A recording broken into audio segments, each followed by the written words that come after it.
I am excited to do another Soul Sunday video.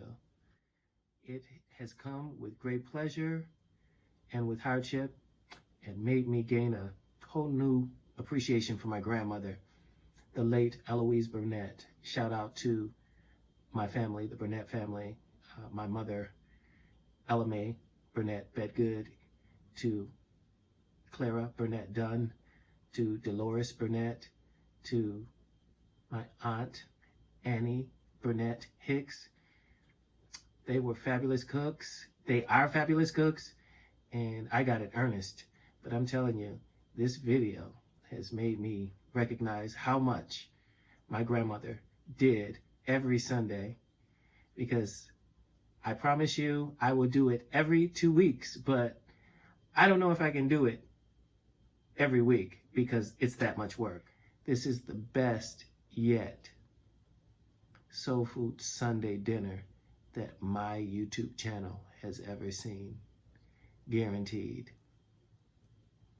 I have collard greens, ham hocks, macaroni and cheese, barbecue chicken and dressing. And for dessert, I have chocolate cheesecake with a fudge brownie crust and a double chocolate cheesecake chocolate chip with raspberries. I promise you, it's going to be great. Stay tuned. Hit the subscribe button. Subscribe to my channel. Help me hit that 1,000. Share this video. My Facebook family. Share this video. And like this video. So let's get started, and I'll show you exactly how I prepared this Sunday dinner. I soaked my chicken in a brine of cold water, salt, and vinegar for about 20 minutes, and then I cleaned it. After I cleaned my chicken, I seasoned it well, and then let it marinate for about 24 hours. I like to use a dry barbecue seasoning rub because it allows me to marinate the chicken and get that barbecue flavor all the way incorporated through the meat.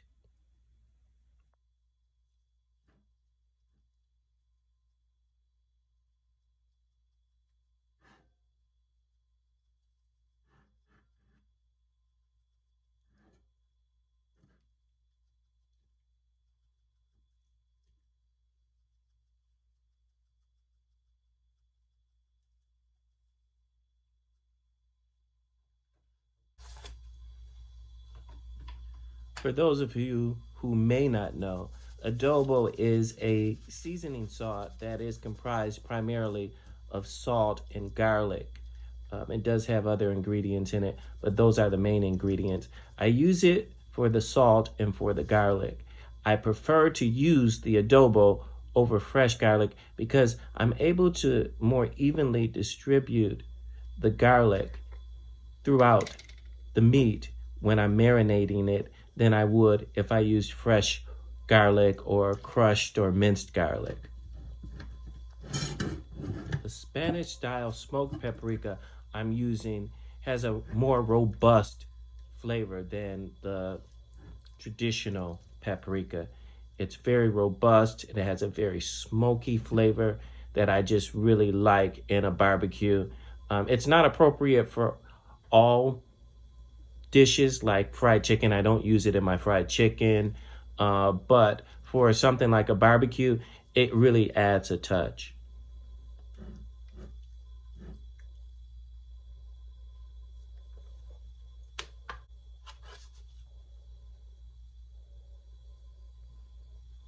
Honey adds that sweetness to the savory and makes it sweet and savory, which I love with barbecue. It also acts as a binder to help the marinade stick to the meat.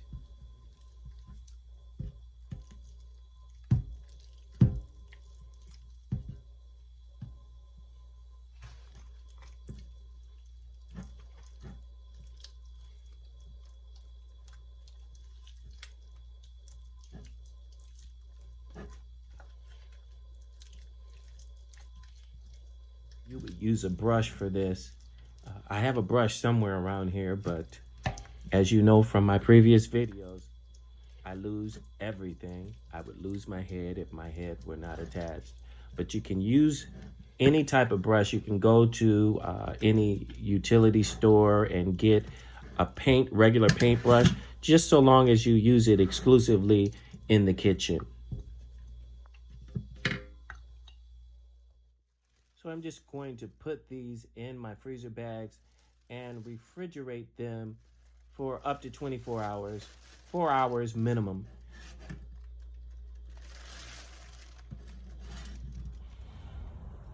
The following day, I prepared my meat for a cool indirect smoke with charcoal and hickory chips or pellets. I allowed the pellets to soak in the lighter fluid for about 20 minutes before lighting it. Meanwhile, I started my chicken stock for my dressing. I had some leftover chicken wing tips that I just boiled down.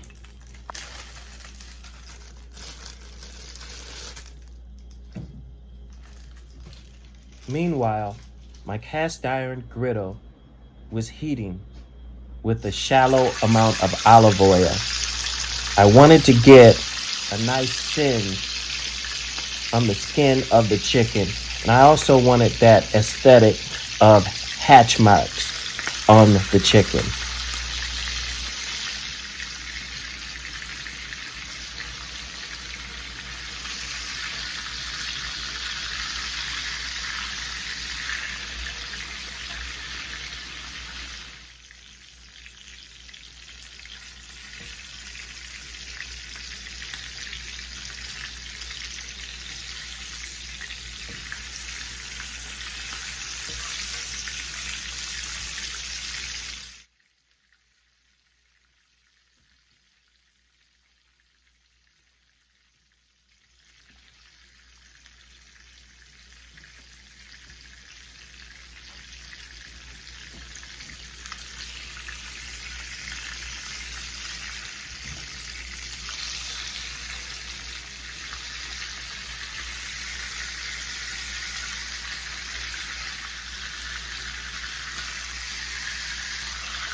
Now that my lighter fluid has had an opportunity to soak into my pellets, I'm going to light it.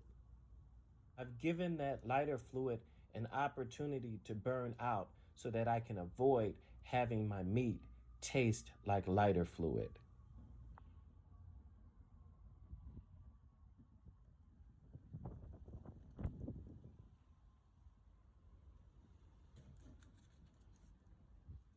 I'm going to let my chicken smoke for about 2 hours and avoid checking it too often so that I don't let out that smoke.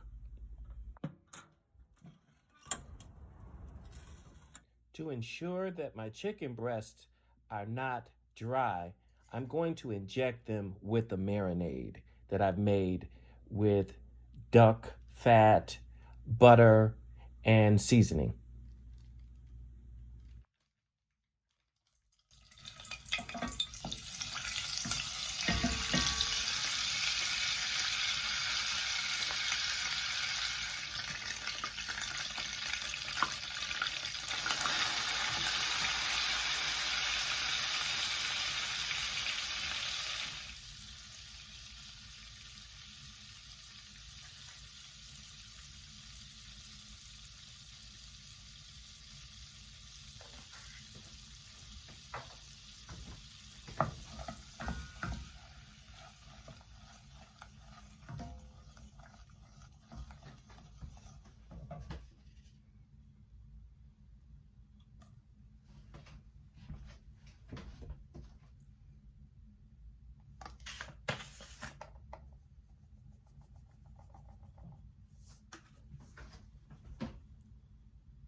I'm straining it so that I can avoid clogging my injector.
I'm going to use the remaining marinade that I injected into my chicken breasts for my barbecue sauce.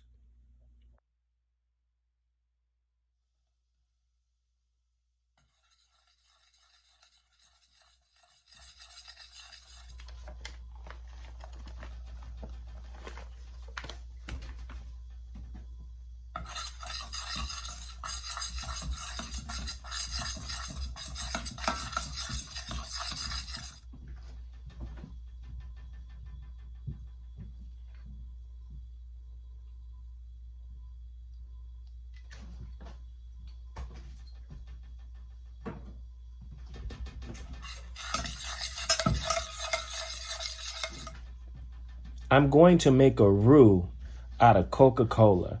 Now, I've never seen this done before, but I've seen Coca-Cola used to make barbecue, and usually they boil it down into a thick syrup.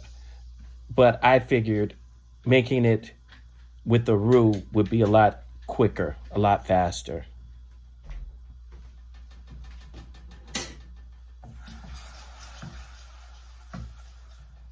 Do you see how that roux just absorbed that Coca-Cola?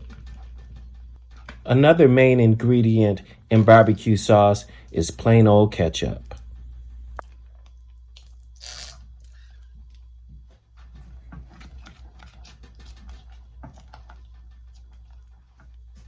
And sugar, and lots of it. I usually start with honey for my base because I like the flavor of honey. But in order to save and conserve, I only use just enough to get that honey flavor and for it to come forth as the prominent flavor. And then once I get that flavor, then I use as a substitute brown sugar and white granulated sugar.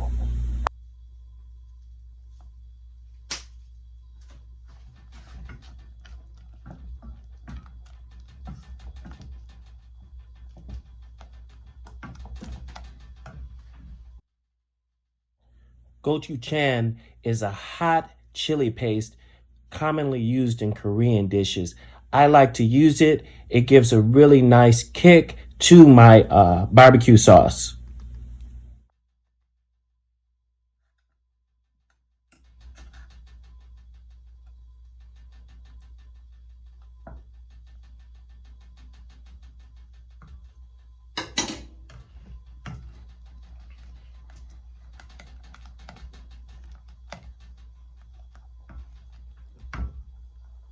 I also like to use extra dark chocolate. It gives a rich, deep, bittersweet flavor to the barbecue sauce.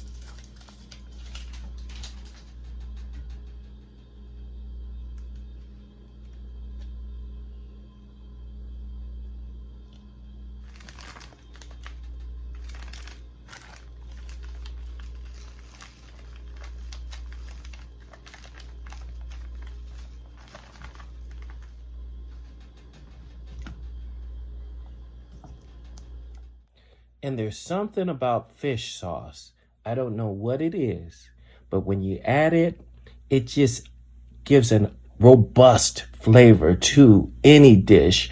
It adds to chicken, it adds to beef, whatever you're cooking, whatever the broth or sauce is.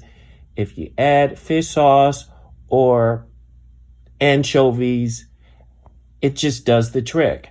If you haven't tried it, try it. Take my word for it. It really works.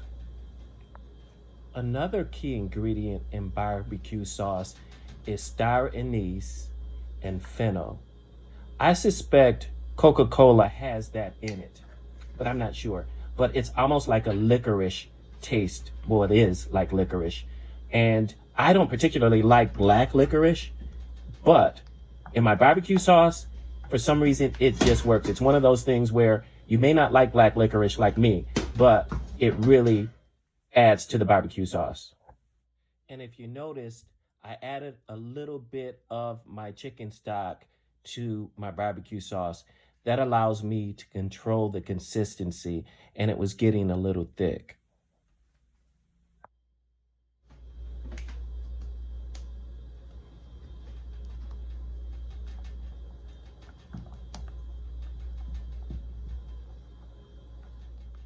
Though I like the flavor of the hot chili paste, there's just no substitute for horseradish paste. It gives a distinct flavor that cannot be substituted.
And I'm just going to dredge my chicken in the barbecue sauce and put it in an oven and cook it really low and slow between 170 and 225 for about 4 hours.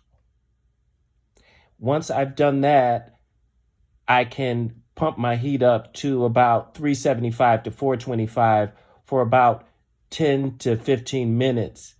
And what I can do in the meantime while it's cooking low and slow is I can prep the rest of my food.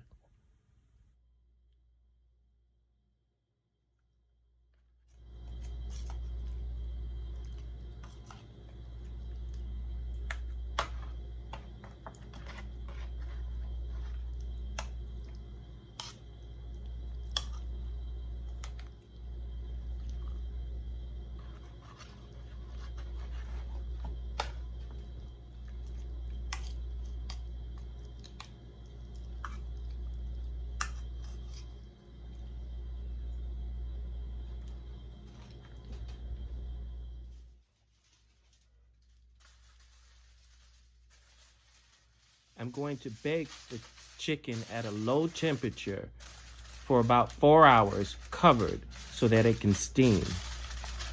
After which, for the last 10 to 15 minutes, I'll cook it at 375 to 425 uncovered so that it gets a nice caramelization on the outside of the chicken.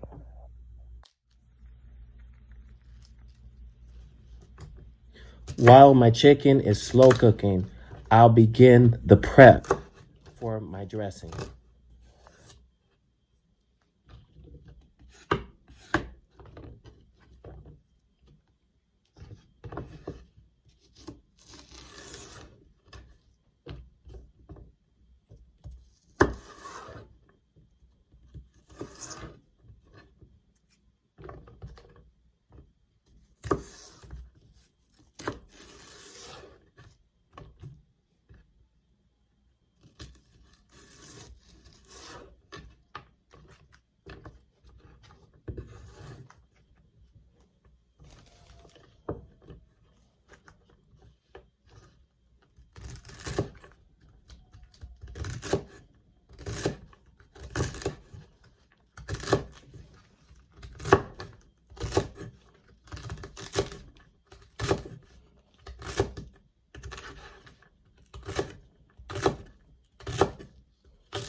Make sure you tuck those digits now.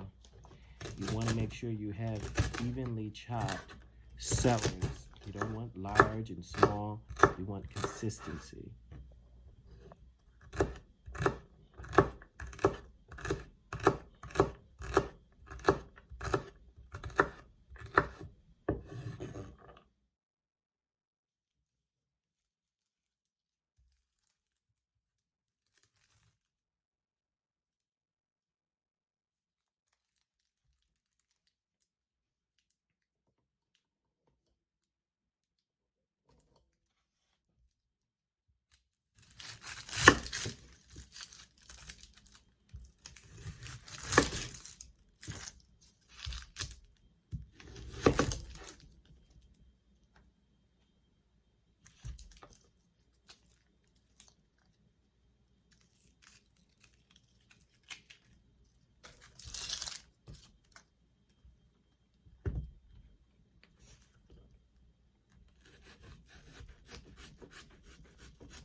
The same applies to the onions. You want to make sure you have consistent pieces, the same size.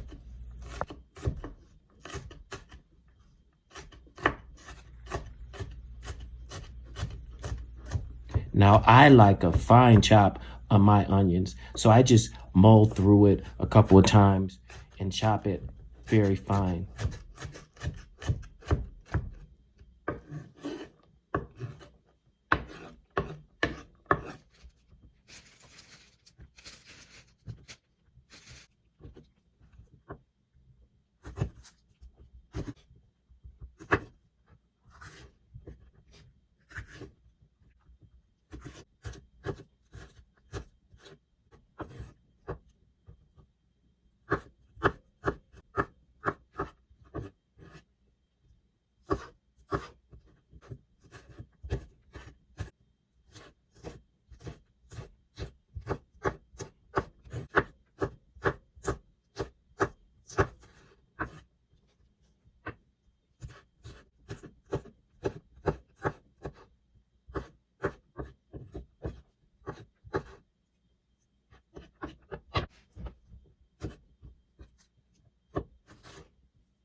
I preheated a cast iron skillet and lightly coated it with oil.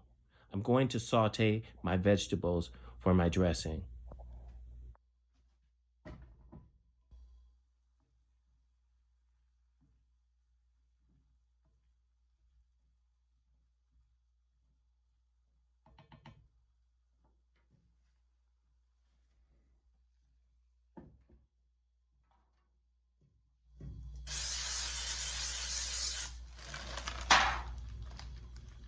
I used homemade cornbread breadcrumbs for my dressing that I dried and had stored in my dry pantry.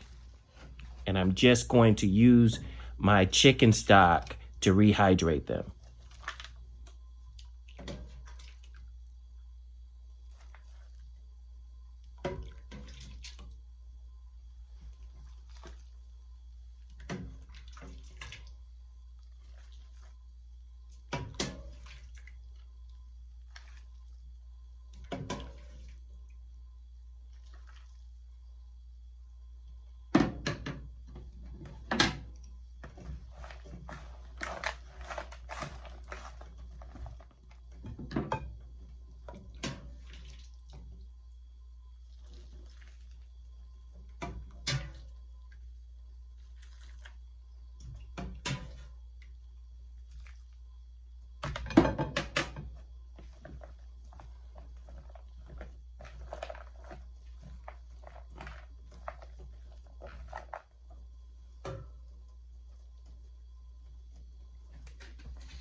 I've mentioned this in some of my previous videos. We eat with our eyes, we eat with our sense of smell, as well as our sense of taste. And so the thyme, the sage, and the rosemary gives an aroma that adds to the whole experience of eating the dish.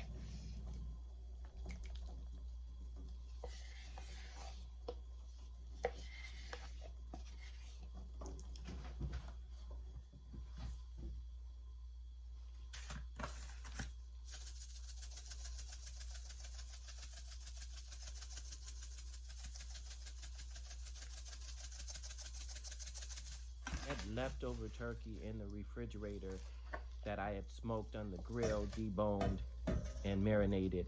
And so I used those breasts in the dressing.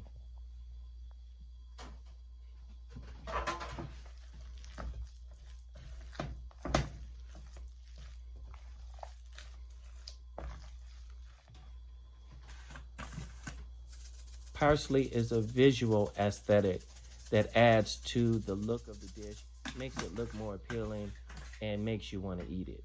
But it doesn't add much flavor.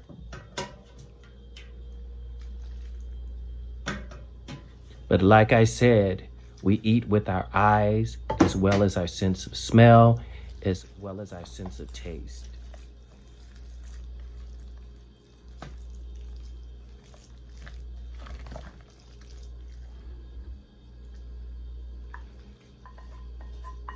I lightly sauteed my vegetables because I'm taking into account that they're going to cook even further once I put them into the oven.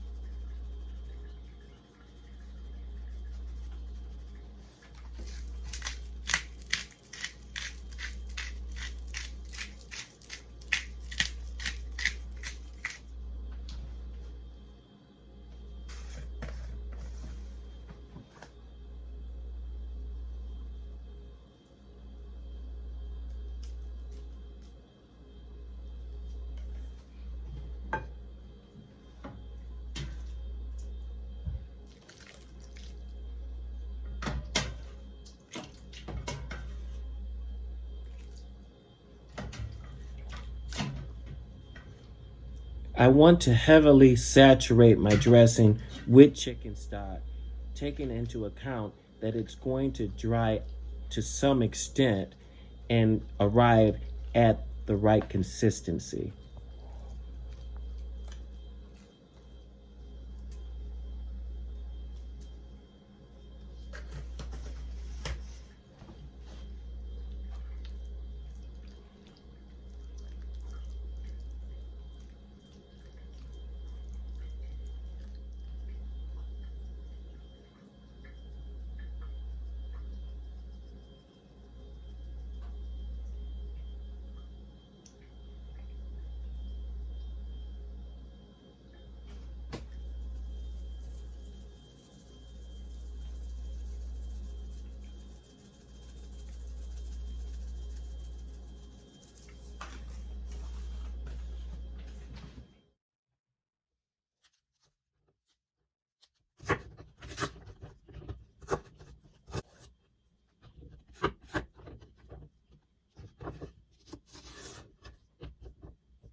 Make sure you tuck those digits now.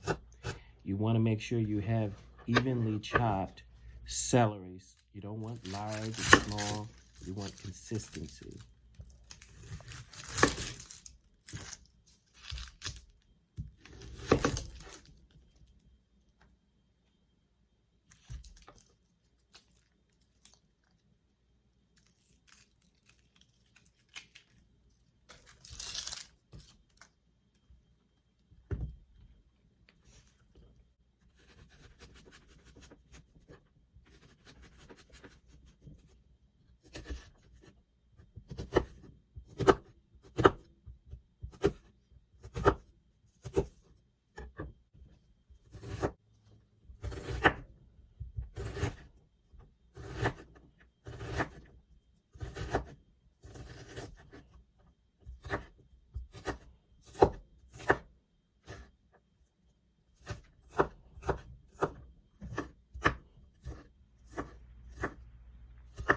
The same applies to the onions. You want to make sure you have consistent pieces, the same size. Now, I like a fine chop on my onions, so I just mold through it a couple of times and chop it very fine.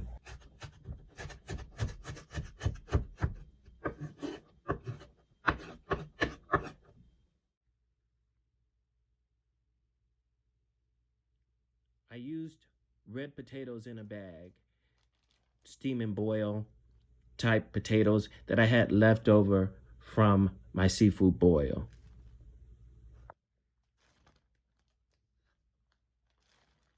I chopped them up, set them aside in a freezer bag until I was ready for them.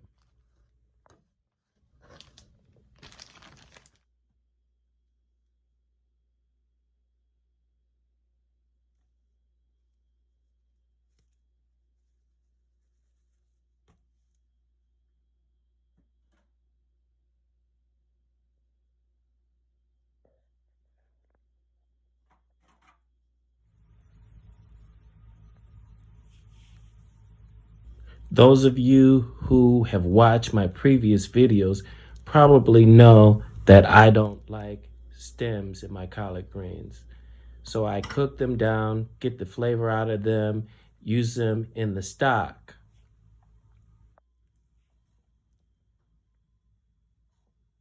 Now, I don't mind eating other people's greens with the stems in them.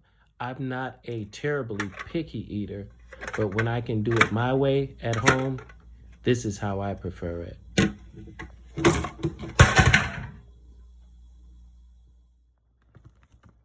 I use the stock that I made with the collard green stems to cook down the ham hocks until they were nice and tender. Once they were nice and tender, I added them to the collard greens. I strained out the stems from the stock and added it to the collard greens and the ham hocks.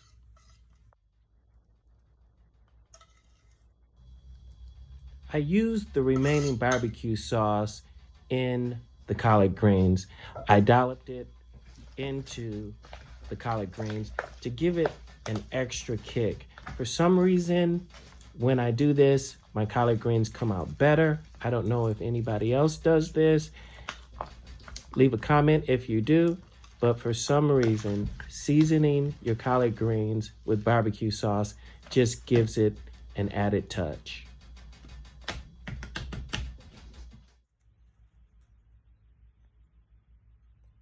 I boiled 3 eggs for 18 minutes.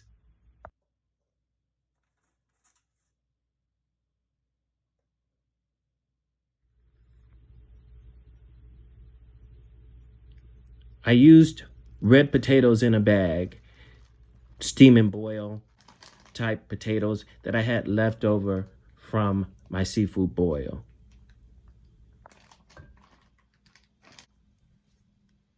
Another quick and easy method I use is canned white potatoes. Just slice them up. You don't need to cook them. They're already tender. They make a great potato salad.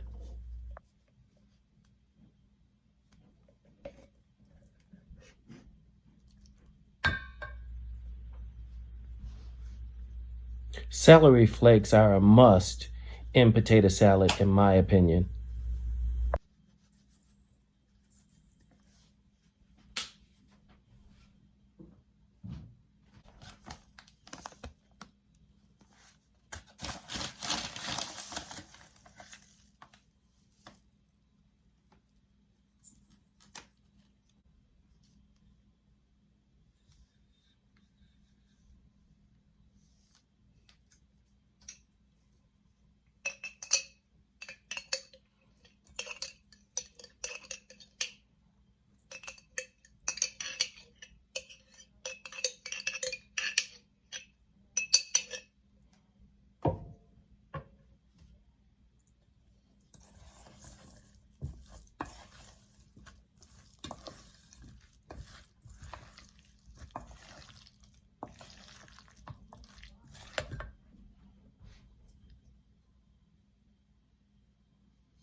Adding sour cream gives the potato salad a lighter, fluffier consistency.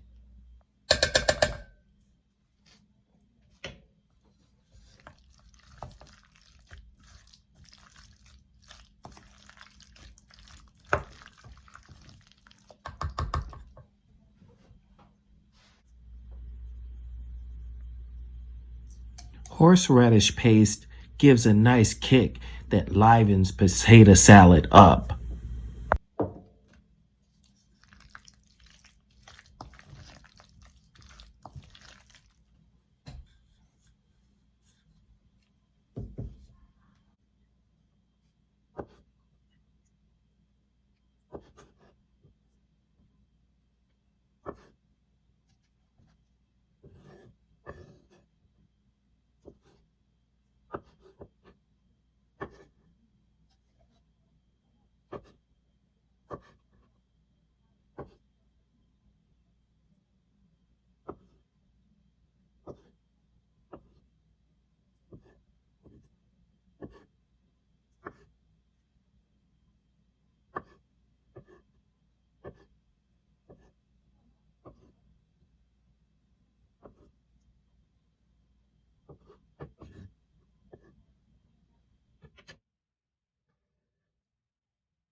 I'm going to gently fold the hard-boiled eggs into the potato salad.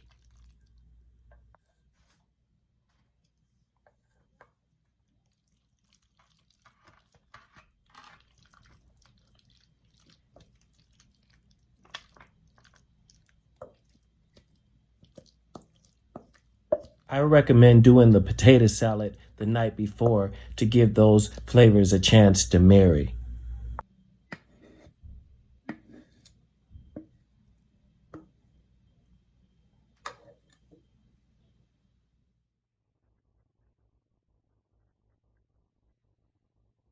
I melted a block of chocolate, an 8-ounce container of blue cheese, and sour cream over a boiler.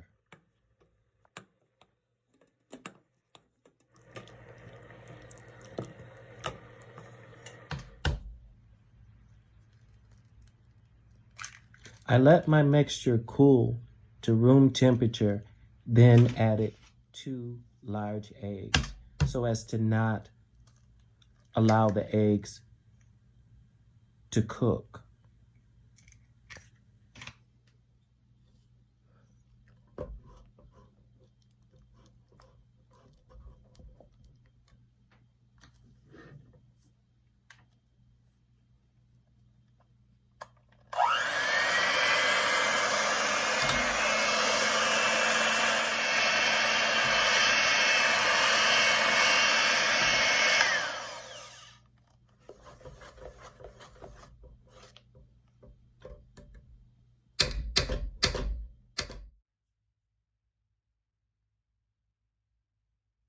I'm gonna be honest with y'all.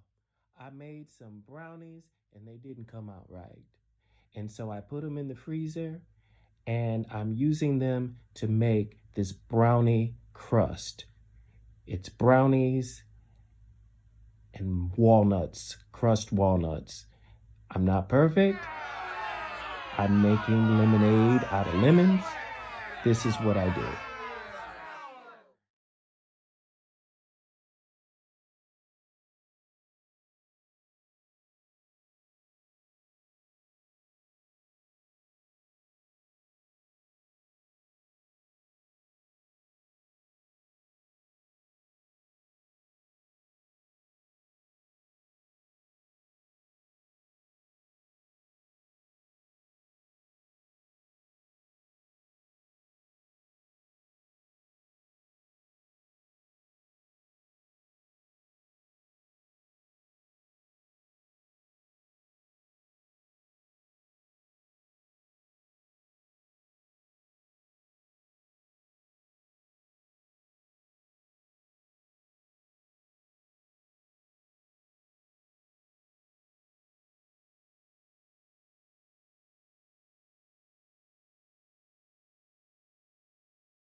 So that the crust wouldn't cook too quickly, I placed it in a water bath.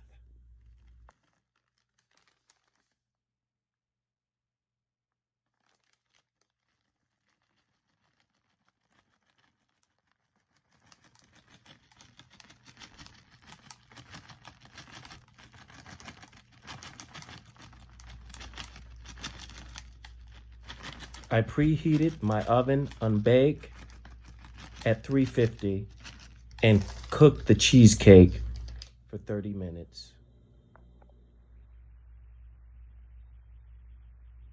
I drizzled the cheesecake with chocolate syrup. I topped it with raspberries and Valentine's chocolates that I got on discount after Valentine.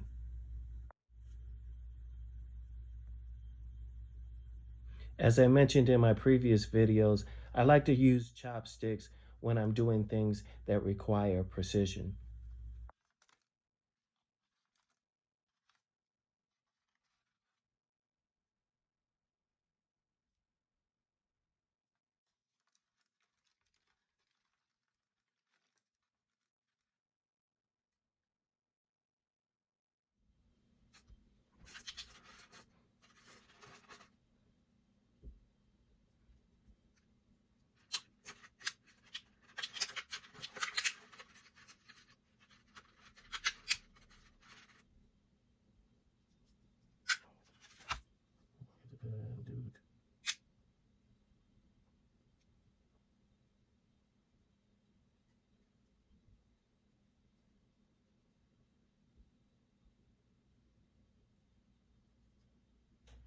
This is another one of those things you can do the night before.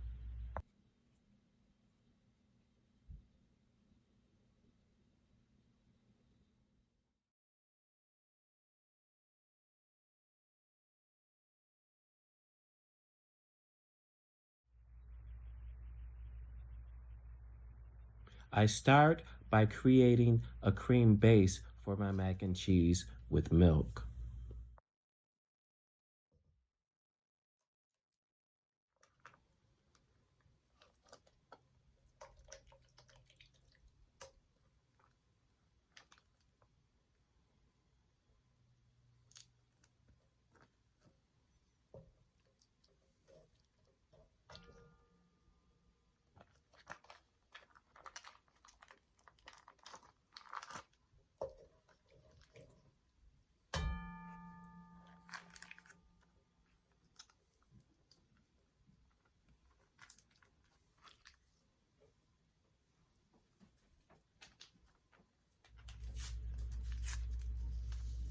I not only like to use sesame for the flavor, but it also adds to that yellow, deep, rich color that I like in my mac and cheese.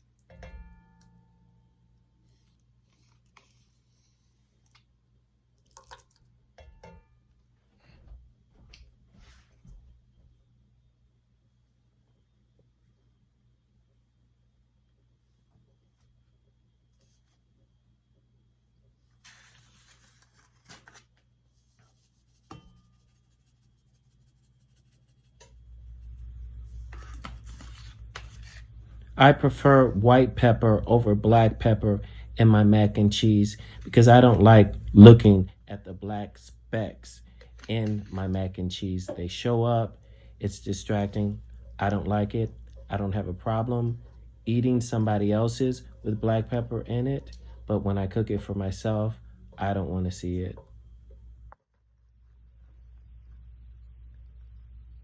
I cooked my noodles al dente because I'm taking into consideration that I will be baking this for a few minutes.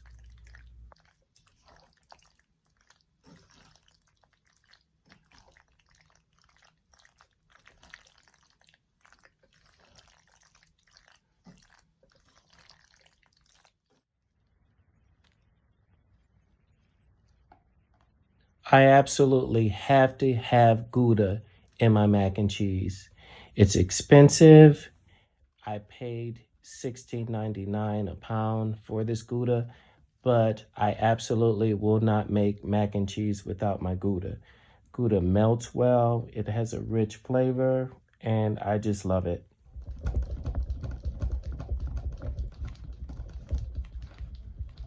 One of the disadvantages among the price is the fact that you have to shred it yourself. I've not seen Gouda pre-shredded like the cheddar cheese and the mozzarella.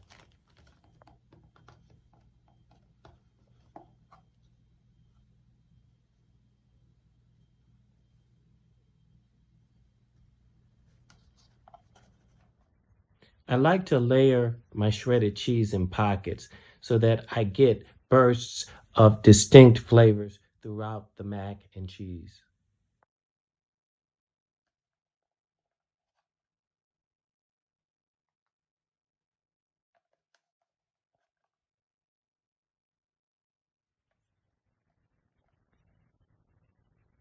I make a second sauce, this time with just milk.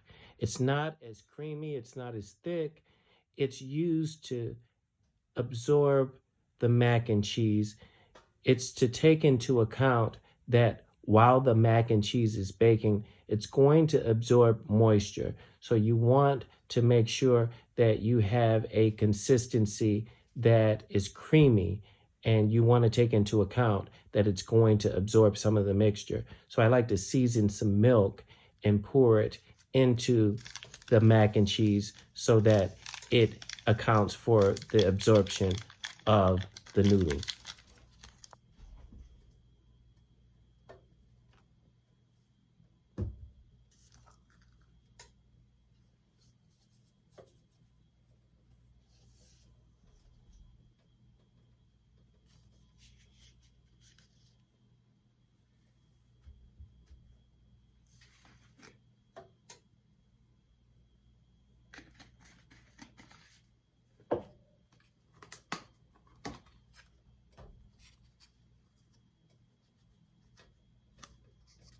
And there's something about fish sauce. I don't know what it is, but when you add it, it just gives a robust flavor to any dish.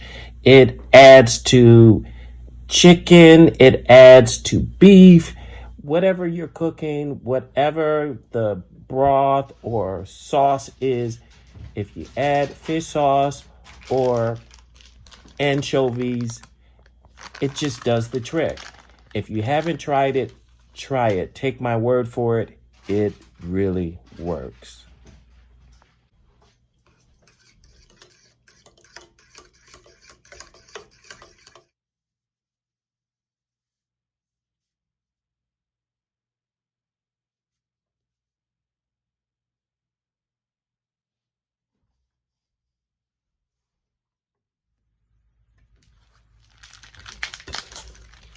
Bacon make everything taste better.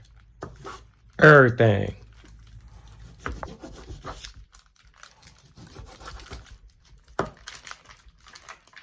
I'm going to saute chopped bacon, butter, and breadcrumbs and drizzle it over my mac and cheese.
some more of those homemade corn breadcrumbs on top.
And here we are. We are ready to get it in. Soul Food Sunday dinner. I have my dressing. I have my collard greens and ham hocks. I have my chicken breast, my mac and cheese, and my potato salad. Have me some lemonade, which I've been sipping already.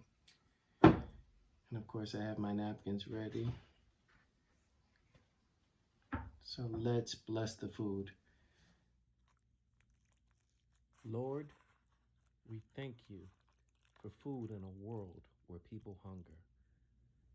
We thank you for friends in a world where people walk alone. We thank you for your Son, Jesus Christ. Amen. I don't know what to get into first.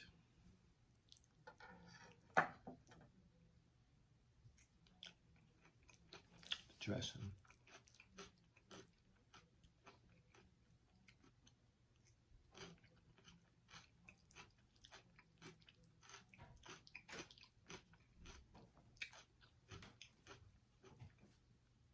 Mm-hmm.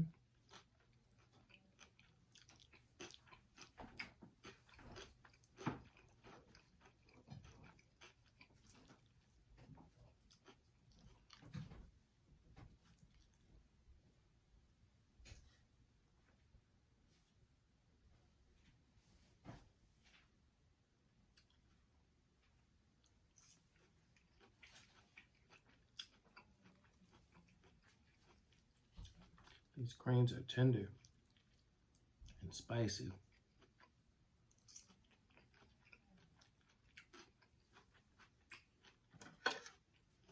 Let's see how good these neck bones are.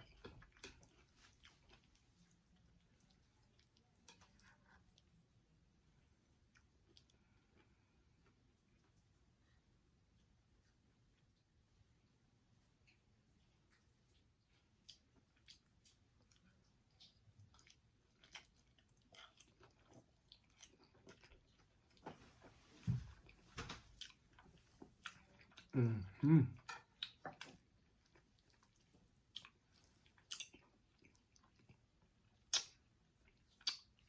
Still firm enough to be intact, but melt in your mouth.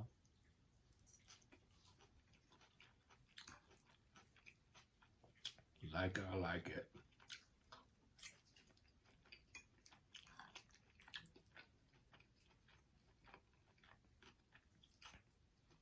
Mm.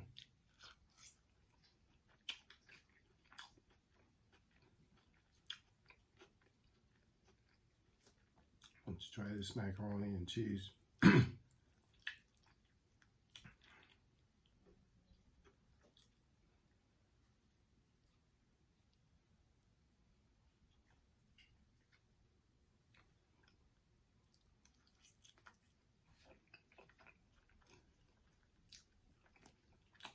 Mm, mm, mm.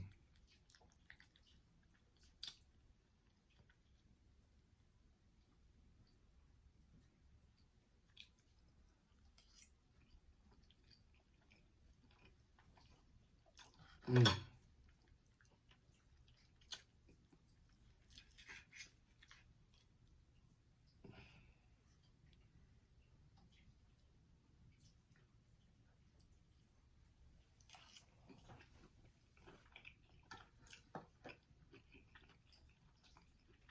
Mm. It's hard to skip from one to the next without just eating entirely one thing.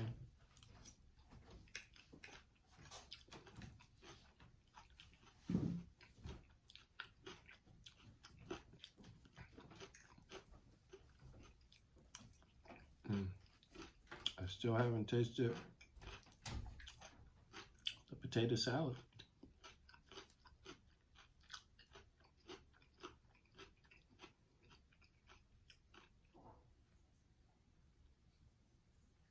Ooh. Uh-oh.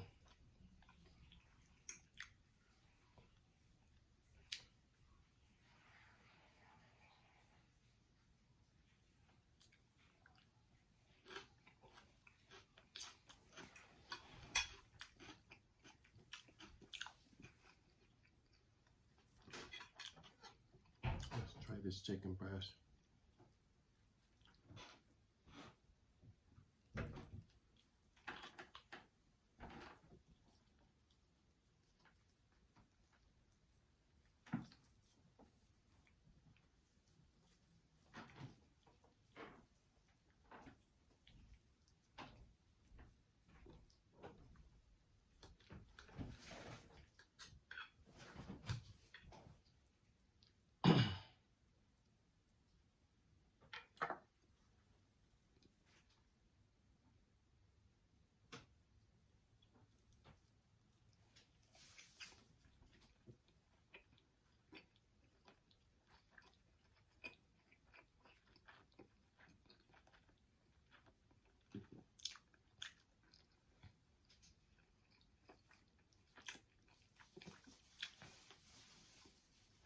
Definitely juicy.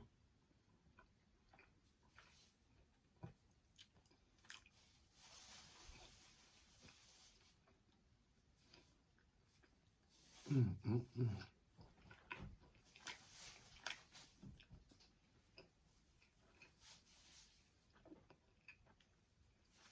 Mm.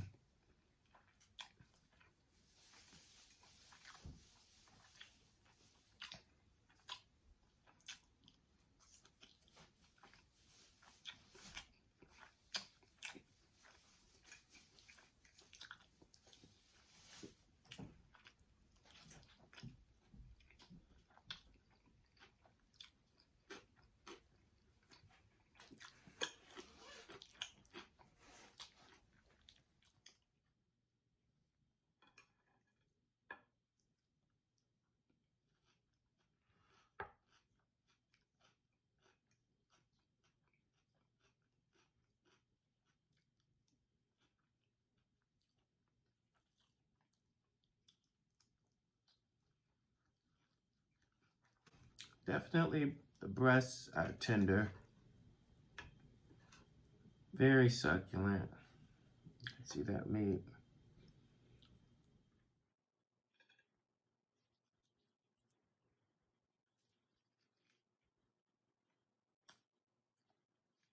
Mm.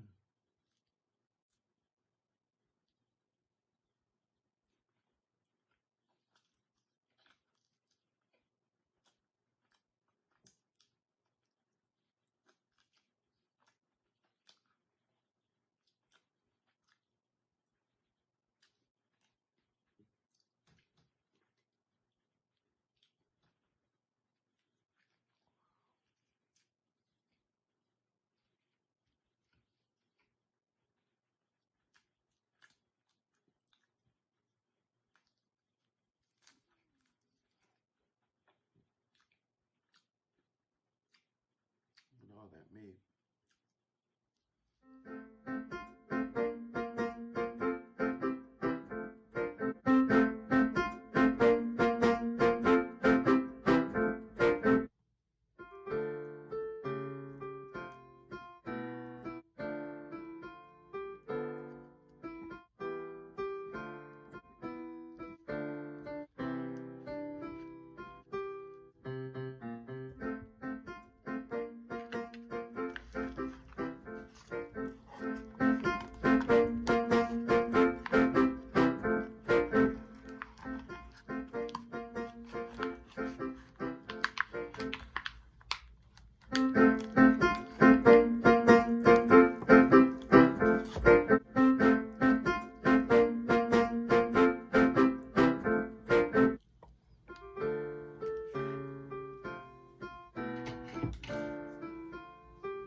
Well, it is officially dessert time. It's official. And as you can see, I have my decadent double chocolate or triple chocolate cheesecake with brownie frosting and chocolate chips and Valentine candy and raspberries on top. Bon appetit.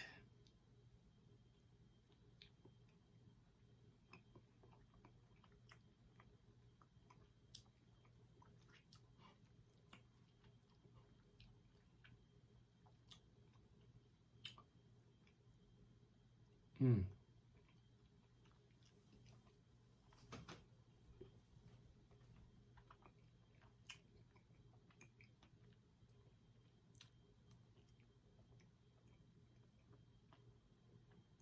There are no words to describe this.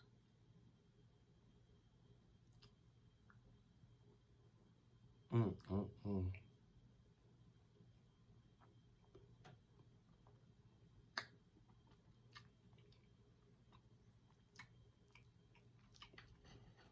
This is on a level that I cannot put into words.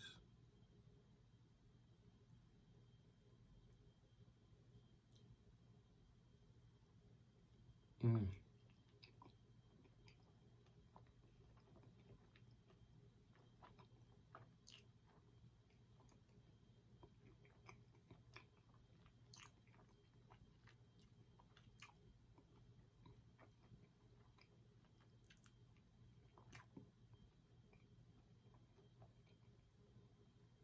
Mm.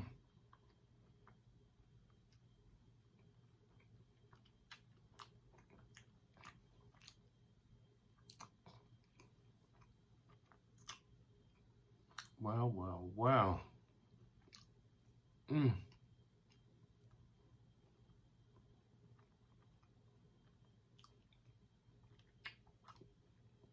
Dare I eat one of these chocolates on top?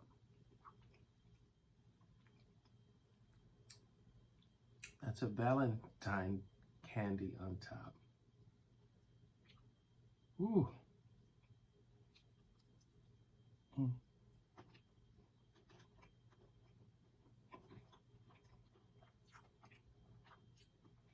Mm, mm, mm, mm. Mm.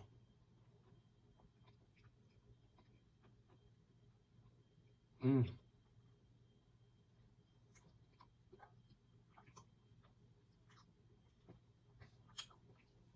I really outdid myself. I hope you all enjoyed this video. I really put my heart into it.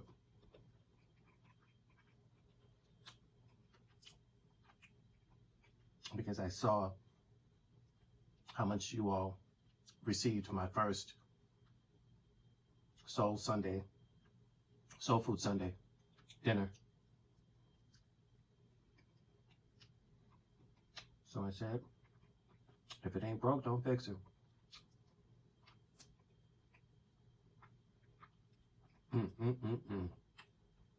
This. Whew, is on a whole nother stratosphere. Amazingly, I can't stop eating it. It's so decadent, but yet I just can't stop eating.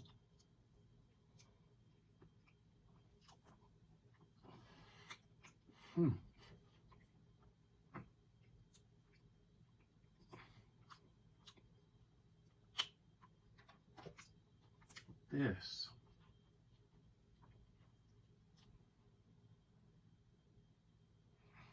is bananas.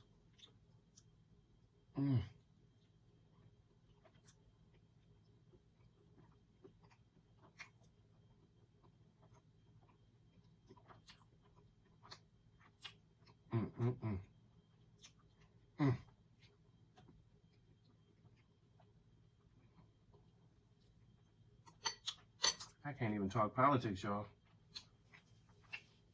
I'm gonna have to save that for another video. I was gonna talk to politics, I can't.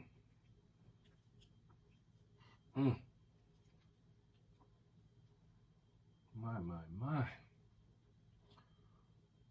Ooh wee.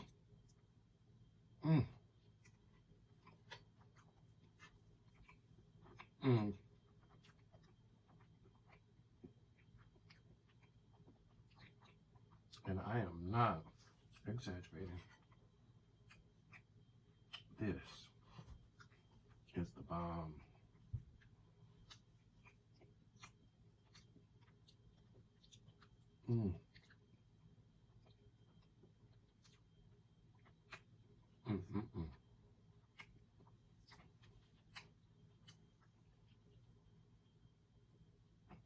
This. Whew. I gotta make this again.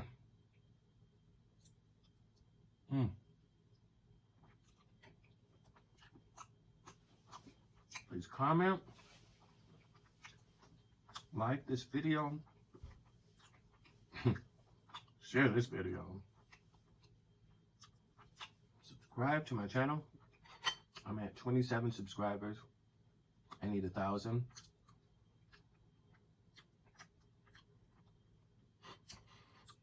The good news is that I'm at 1,000 views, which is great for 28 days. But I do need 1,000 subscribers in order to be bona fide.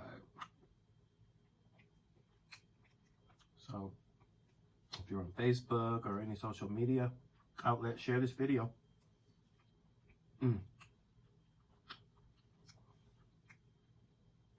Well, on that note, see you next Sunday.